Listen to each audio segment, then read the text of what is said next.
nandito ako ngayon sa Barangay Ikilan. At dahil ngayon ay araw ng Huwebes at ngayon ay araw ng tabuan.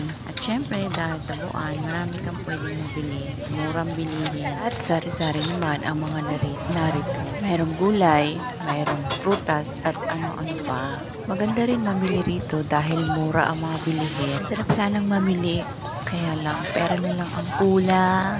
At ayan, marami silang tinda. Marami pa silang ibang tinda. Ayan, ang dami. At higit sa lahat, murang bilihin lang ang narito.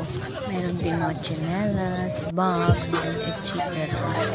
Everything ha.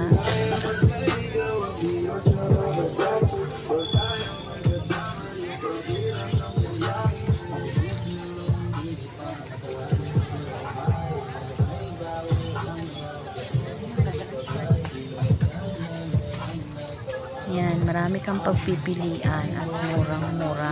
3,100. At meron din silang tahong. Itong favorito ko.